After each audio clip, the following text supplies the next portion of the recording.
की, क्योंकि वित्त मंत्री जगदीश देवड़ा ने कई बड़ी घोषणाओं का ऐलान किया है। 1 अप्रैल 2025 से डीए को संशोधित सरकार करेगी। 1 अप्रैल से 7वें वेतनमान के समान भत्ता और सुविधाएं मिलने का भी जिक्र किया गया है। 11 नए आयुर्वेदिक कॉलेज खुलेंगे, इस बात का भी जिक्र है।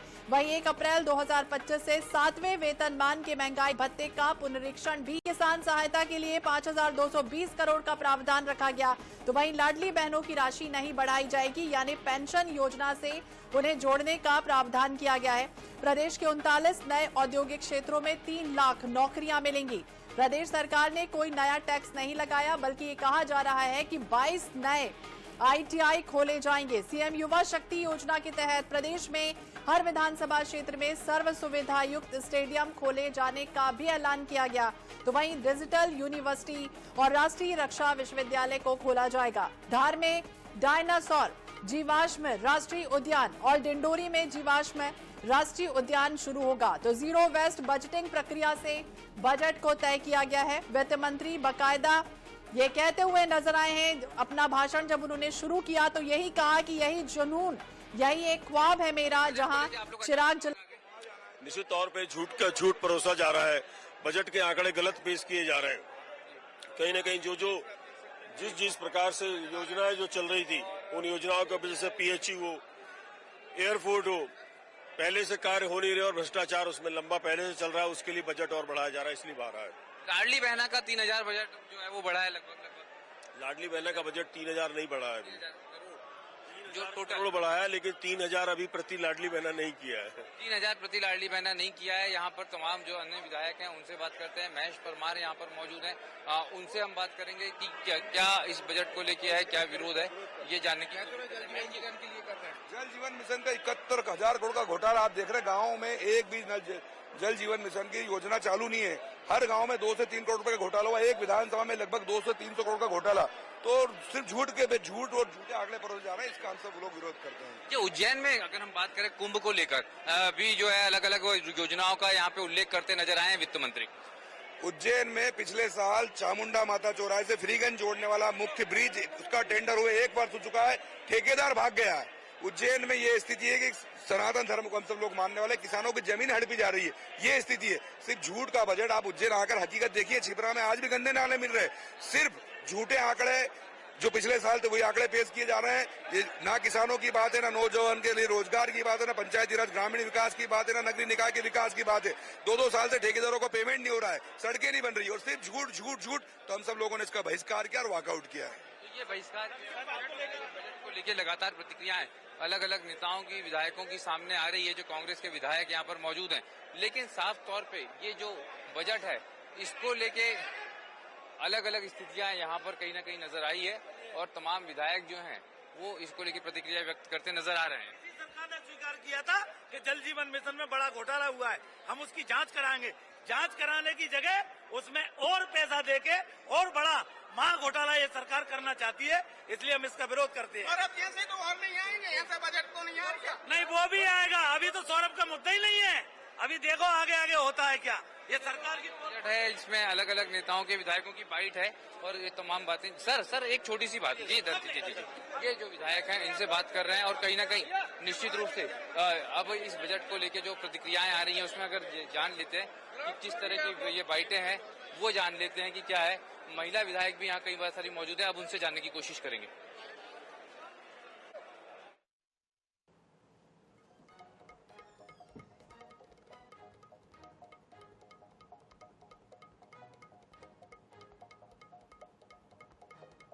मुंजारे हमारे साथ हैं, उनसे बात करते हैं। जिस तरह से अगर हम बात करें तो बजट को लेकर तमाम महिला विधायक विरोध कर रही हैं।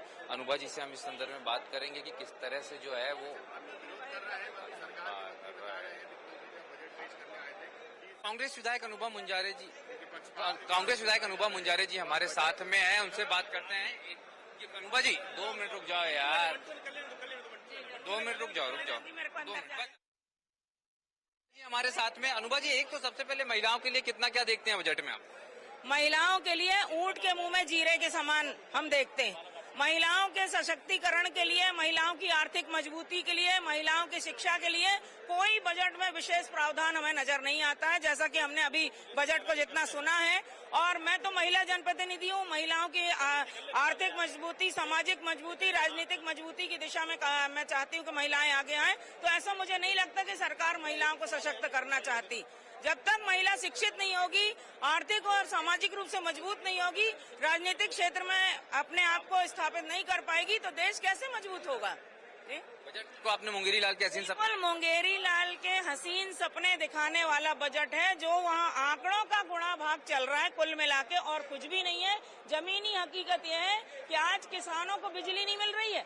मैं बालाघाट विधानसभा क्षेत्र से आती हूँ और बालाघाट मध्य प्रदेश का एकमात्र ऐसा जिला है जो सबसे ज्यादा धान उत्पादक जिला है। अच्छी से अच्छी किस्म के धान हमारे यहाँ के किसान लगाते हैं और उस फसल में पानी ज्यादा लगता है। लेकिन आप चल के देखिए बालाघाट में नहरों की हालत ऐसी, अंग्रेजी शासनकाल के समय की नहरें, पानी की सिंचाई का कोई पर्याप्त साधन नहीं है। पहले कांग्रेस शासनकाल में और पिछले सरकार में भी मैं कह सकती हूँ कि 18 से 20 घंटे किसानों को बिजली दी जाती थी। आज ये डॉक्टर मोहन यादव जी की सरकार ने 8 घंटे बिजली का शेड्यूल कर दिया है, उसमें भी आधे आधे घंटे में बिजली की कटौती करते हैं। अभी हमारे यहाँ रबी की फसल लगी हुई है, किसान खून के आंसू रो रहे हैं क्योंकि सिंचाई का उनको बिजली नहीं मिल रही, फसल सूख रही है। और अगर रबी की फसल सूखती है मतलब उनको आधे साल के लिए उनकी आर्थिक स्थिति किसानों की डगमगा रही है। बहुत गंभीर बात है। ये अनुभव मुंजारे जी है, उनका कहना यह है कि तमाम जो योजनाएं हैं वो सिर्फ दिखावे के लिए रह गई हैं, लेकिन बड़ी बात यह है कि बालाघाट में भी जो है धान की फसल के लिए पानी नहीं मिल रहा है, इसलिए इस बजट को उन्होंने मुंगेरी लाल के हसीन सपने बताया है। कंटिन्यू जी हमारे साथ में। सर कैसे रिएक्शन लेते हैं बजट को लेकर? जी जी, रामकिशोर दोगने जी हमारे साथ में। सर अगर आप देखें जो नर्मदांचल का बेल्ट है या बैतूल हरदा क्षेत्र की बात करते हैं, आदिवासी बाहुल्य क्षेत्र है, कितना वहाँ पे आपको देख रहे हैं बजट में आदिवासियों के लिए कितना उल्लेख है? देखिए बजट में कुछ भी नहीं दिख रहा है। बजट में आपने देखा लाडली बहना को बढ़ाने की बात की थी, आज तक कोई बढ़ाया नहीं है। आदिवासियों के लिए कोई योजना नहीं है। छात्रावासों की संख्या बढ़ाना चाहिए थी, बढ़ाई नहीं है। हमारे हरदा में भी हमने छात्रावास की डिमांडें की थी, आदिवासी छात्रावासों की, वो भी डिमांड की। एससी के छात्रावास भी नहीं है। नया जिला बना है तो वहाँ बहुत सारी चीजों की रिक्वायरमेंट है, वो भी मांग की थी, पर कुछ नहीं है। इस तरह से ये सिर्फ लोक लुभावना बजट दिख रहा है और बजट में कुछ भी नहीं है। कहते हैं खोदो पहाड़ निकली चुहिया वाली स्थिति है और इसमें कुछ भी नहीं है। मतलब उम्मीद या ना उम्मीद? ना उम्मीद है बजट है। बजट में कोई जो उम्मीद थी वो कुछ भी नहीं निकली, तो ना उम्मीद ही बजट है और क्या है। तो ये ना उम्मीद बजट है, ये कहना है रामकिशोर दोगने जी का। विधायकों की प्रतिक्रिया जानते हैं। ठाकुरदास नागवंशी जी हमारे साथ में, उनसे जानते हैं। यहाँ पे इंदर सिंह कंसाना है, ये सारे जो मंत्री विधायक हैं वो यहाँ पर पहुंचे हुए हैं। सर बजट को लेकर सर ऊर्जा के लिए क्या प्रावधान है? जी सर। हर क्षेत्र में प्रावधान किया गया है। ऊर्जा, किसानों के लिए, हर वर्ग के लिए बजट में प्रावधान है। बजट में चौमुखी विकास की रास्ता खुले हुए हैं। लेकिन सर अगर बात करें, कांग्रेस बीच में ही वॉकआउट करके जाती है और कहती है कि बिजली नहीं मिलती है बालाघाट में और तमाम जिलों में। मेरा ये कहना है कांग्रेस के पास, मैं फिर उन साथियों से कहना चाहता हूँ कि किस जगह बिजली नहीं मिल रही है बताएं आप। हम बिजली अगर कोई पॉइंट ऐसा होगा और उनका सही हित चाहते हैं तो बताएंगे, मैं उसको सुधार कराऊंगा। नहीं तो ये झूठी अफवाहें चिल्लाना बंद करें। जी, तो ये प्रद्युम्न सिंह तोमर है, उनका कहना है कि ये झूठी अफवाहें फैलाना यहाँ पर बंद करें तमाम नेता। लेकिन बजट को लेकर लगातार रिएक्शंस यहाँ पर सामने आ रहे हैं और कहीं ना कहीं जहाँ सत्ता पक्ष इसकी तारीफ करते नजर आ रहा है तो वहीं विपक्ष का भी सीधा सीधा विरोध बजट को लेके यहाँ पर है। पर बड़ी बात यही है कि जो भी नेता मंत्री यहाँ पर मौजूद हैं उसमें दो राय बटी। क्या लगा फिर बजट सुनने के बाद आपको? देखिए बजट में बेरोजगार युवाओं के लिए जो नौकरियों की अपेक्षा थी, जनसेवा मित्रों के लिए न्याय की अपेक्षा थी, गरीबों के लिए खासकर आदिवासी वर्गों इलाकों के लिए हमें अपेक्षा थी। आज कुछ भी नहीं मिला बजट में, सिर्फ घोषणा मात्र बनकर रह गया। आंकड़ों का बजट रहे, उसके सिवा कुछ भी नहीं। आंकड़ों का बजट। सर बजट को लेकर किस तरह से देखते हैं आप? जी, तो गिरीश गौतम जी, अभय मिश्रा जी हमारे साथ है। अभय सर कैसे देख रहे हैं बजट को? बजट को देख रहे हैं कि उसमें 1 लाख रुपए का तो अपना जुगाड़ कर लिया, अधिकारियों ने अपना जुगाड़ कर लिया भ्रष्टाचार का। जल मिशन में, इसमें उसमें वही जो डालते हैं वही हर बार का सिस्टम। ये जुगाड़ का बजट है।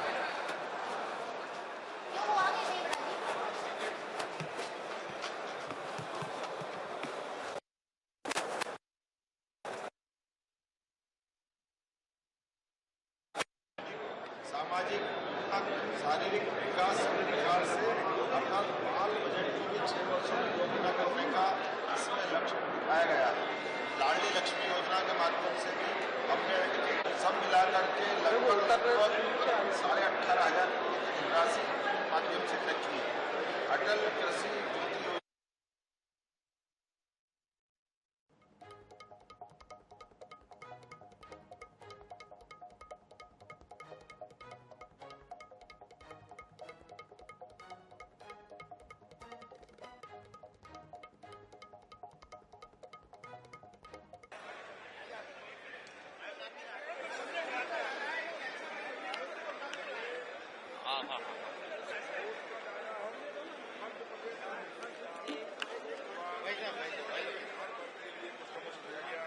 की बात करते हैं जी। हर वर्ग के लिए है, महिलाओं, युवाओं, किसानों के। कांग्रेस के लिए कोई काम नहीं है, इसलिए वो अपना काम कर रहे हैं। गोविंद सिंह राजपूत जी हमारे साथ में। सर, बजट को लेकर पहला रिएक्शन आपका? बजट बहुत ही अच्छा है, हर वर्ग के लिए है, युवाओं के लिए, महिलाओं के लिए, किसानों के लिए, व्यापारियों के लिए, हर वर्ग का इसमें ध्यान रखा गया है। खास करके जो कल्पना हमारे प्रधानमंत्री नरेंद्र मोदी जी ने की है कि विकसित भारत, तो विकसित मध्य प्रदेश की कल्पना जो मुख्यमंत्री डॉक्टर मोहन यादव जी ने की है, उसके लिए भी बहुत बड़ा प्रावधान है। आपने देखा ग्रामीण सड़कों के लिए प्रावधान है, छोटे छोटे मजरे टोलों के लिए भी मुख्यमंत्री सड़क योजना चालू की गई है। उससे काफी कनेक्टिविटी बढ़ेगी हमारे गांव की। धार्मिक स्थलों की हम बात करें, 2027 में हमारे यहाँ श्रेष्ठ होने वाला, और श्रेष्ठ के लिए 2000 करोड़ का प्रावधान किया गया है। ये बहुत बड़ी राशि है। तो बुंदेलखंड के लिहाज से सर, बुंदेलखंड के लिए बहुत कुछ किया गया, हम लोग संतुष्ट हैं। तो यहाँ पे गोविंद सिंह जी हैं, उनका कहना यह है कि जो भी प्रावधान बजट में किए गए हैं वो सारे प्रावधानों से कहीं ना कहीं बहुत संतुष्ट हैं। यहाँ पर धर्मेंद्र लोधी जी हैं, उनसे हम बात करेंगे। धर्मेंद्र जी क्या कहते हैं? पर्यटन भी जो है वो एक महत्वपूर्ण रूप से कहने महत्वपूर्ण रहेगा। करने वाला बजट था और की तैयारी को लेकर जिस प्रकार से बजट में प्रावधान किया गया है वो वास्तव में अद्भुत है, अविस्मरणीय है। मुझे लगता है कि ये बजट मध्य प्रदेश को आगे ले जाने। धर्मेंद्र लोधी जी हमारे साथ में है, धर्मस्व एवं पर्यटन मंत्री। सर, किस तरह से देख रहे हैं बजट को आपके विभाग के हिसाब से? देखिए, पर्यटन और संस्कृति की दृष्टि से बजट अत्यंत महत्वपूर्ण बजट है। इसमें जिस प्रकार से 103% की बढ़ोतरी बजट में की गई है, विभाग में अपने आप में ये विजन माननीय नरेंद्र मोदी जी का और हमारे मुख्यमंत्री शिवराज जी, हमारे मुख्यमंत्री मोहन यादव जी का ये विजन है कि हम पर्यटन की दृष्टि से मध्य प्रदेश को कैसे आगे ले जा सकते हैं, कैसे क्रमांक 1 का प्रदेश बना सकते हैं।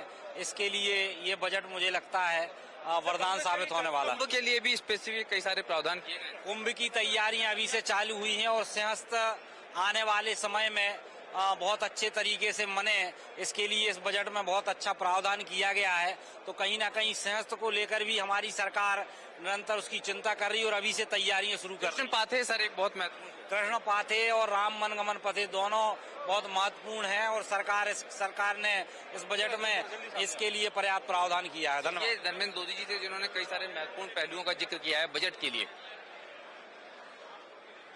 सर, शिक्षा के लिहाज से कैसे देख रहे हैं? शिक्षा के लिहाज से कैसे? बहुत अच्छा बजट है। अकेला शिक्षा नहीं, ये शिक्षा, स्वास्थ्य, खेल, ग्रामीण विकास, नौजवान, महिलाएं, हर वर्ग को समान रूप से छूने वाला बजट है। स्कूल और छात्रावास को लेकर जो स्पेसिफिक चीजें बड़ी महत्वपूर्ण लग रही हैं? नहीं, सभी। मुझे लगता है कि अगर स्कूल है तो स्टेडियम भी है, स्टेडियम है तो एयरलिफ्ट करने के लिए, बीमार के लिए हेलीपैड भी है। अगर नर्मदा क्षेत्र में 1-1 किलोमीटर पर्यावरण की दृष्टि से विकसित करना है तो औषधालयों के उन्नयन की भी बात की गई है। व्यावसायिक एजुकेशन को बढ़ावा देने के लिए 600 नए केंद्र खोले जाने की बात करी है। तो ईवी, ट्रेड, ITI में जोड़ने की बात करी है। तो हर वर्ग को समाहित किया गया है। हर वर्ग को समाहित किया गया, ये उदय प्रताप सिंह जी का कहना है। लेकिन जो भी यहाँ पर मौजूद है वो अपने अपने तरीके से इस बजट के संदर्भ में बता रहा है। प्रभुराम चौधरी जी हमारे साथ में है, उनसे हम बात करते हैं। सर, स्वास्थ्य की दृष्टि से कैसे देख रहे हैं बजट? स्वास्थ्य की दृष्टि से कैसे लग रहा है आपको बजट में? मध्य प्रदेश का ऐतिहासिक बजट है। स्वास्थ्य के लिए भी व्यवस्था पूरी की गई है। मेडिकल कॉलेज की स्थापना में भी सीटें बढ़ाई जा रही हैं। स्नातक की, पोस्ट ग्रेजुएशन की स्वास्थ्य की सुविधाएं भी प्रदेश में बढ़ाई जा रही हैं, जिससे बेहतर बजट और अच्छा बजट प्रस्तुत हुआ। छोटे जिलों के लिहाज से सर कितने प्रावधान नजर आ रहे हैं?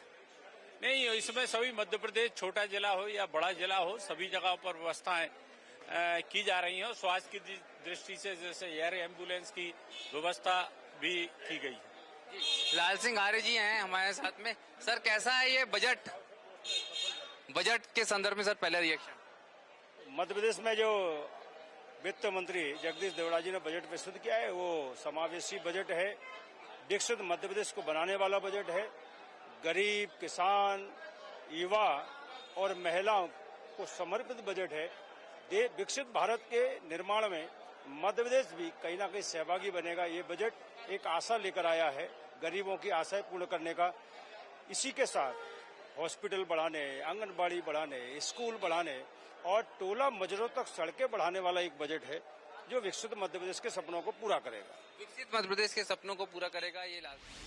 तो मध्य प्रदेश सरकार की बजट जिस पर आ चुका है, अलग अलग प्रतिक्रियाएं सामने आ रही हैं। हमारे साथ दो सहयोगी भी अलग अलग, जावेद खान है मंदसौर से, कमलेश मोदी है। ग्वालियर की क्या तस्वीरें हैं, क्योंकि जिस तरह से बजट आया ज्ञान पर आधारित पहले ही कहा गया था। एक तरफ तो सरकार के जो पक्ष के लोग हैं वो अपनी अपनी उपलब्धियां गिना रहे हैं, तो दूसरी तरफ विपक्ष ये कह रहा है कि ऊंट के मुंह में जीरा और मुंगेरी लाल के हसीन सपने। जो मध्य प्रदेश सरकार का जो बजट आया है उसमें जो डॉक्टर मोहन यादव ने जो प्रावधान किए हैं उसको लेकर अलग अलग तरह की प्रतिक्रियाएं हैं। हालांकि उसमें लाडली बहना से लेकर जो व्यापार और उद्योगों के लिए जो राशि निर्धारित की गई है और जो कॉलेजों का एआईकरण किया गया है उसको लेकर यहाँ पर अलग अलग प्रतिक्रियाएं। मैं इस समय ग्वालियर के chamber of commerce and industry में हूँ।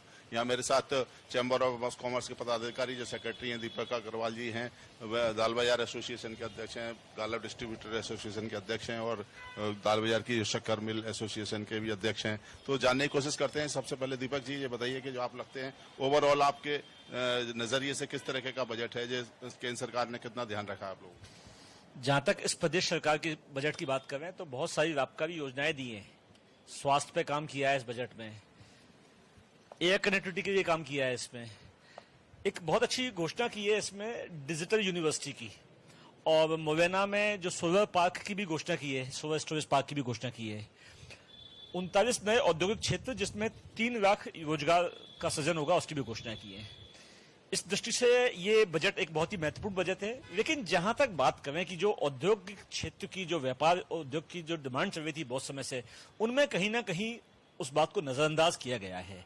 जैसे कि अपन बात करें एग्जिस्टिंग इंडस्ट्रीज की, तो एक उद्योगों पे बहुत समय से दोहरा करारोहण चल रहा है। उसी काम के लिए उद्योग को जहां एक तरफ नगर निगम को संपत्ति कर देना पड़ता है, वहीं उद्योग विभाग को भी टैक्स देना पड़ता है।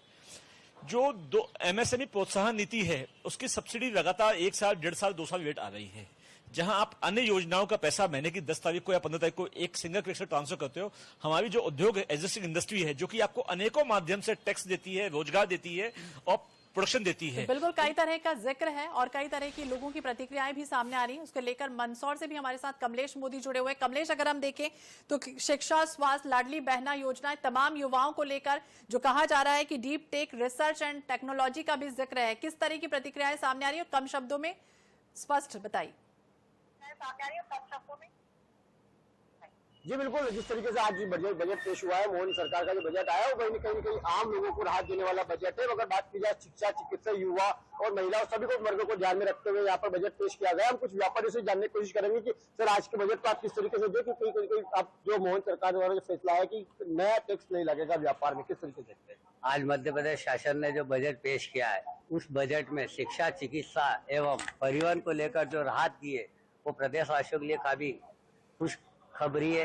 एवं विशेषकर व्यापारियों को जो नया टैक्स नहीं थोपा गया है, इसके लिए मोहन सरकार का प्रदेश के व्यापारी आभार व्यक्त करते हैं और इस बजट की काफी सराहना करते हैं। युवाओं को कहीं न कहीं मद्देनजर रखते हुए युवाओं के लिए भी काफी सौगातें दी गई, क्या कहेंगे युवाओं के लिए? मोहन सरकार ने युवाओं के लिए जो नई योजना बनाई है, नौकरी देने की जिसकी भी है, तो यही चाहते हैं कि युवाओं को ध्यान में रखते हुए जो मोहन सरकार ने जो सोचा है बहुत बहुत धन्यवाद के काबिल है। धन्यवाद के काबिल है। आप भी जानना चाहूंगा कि सर आप भी बताएं कि जिस तरीके से लाडली बहना योजना को अटल योजना के अंतर्गत बदलने की बात की जा रही है, युवाओं को बिल्कुल प्रतिक्रिया आप लेते रहिए कमलेश और जावेद। हम आपसे फिर से संपर्क करेंगे, लेकिन बहुत बहुत शुक्रिया जानकारी के लिए, बातचीत करने के लिए। मध्य प्रदेश का बजट जिस तरह से आया है, पूर्णकालिक बजट है, कई तरह की योजनाओं का जिक्र किया गया और ज्ञान पर सबसे ज्यादा फोकस है, यानी कि गरीब, अन्नदाता, किसान, युवा और महिलाओं पर लगातार नजर बनी रहेगी।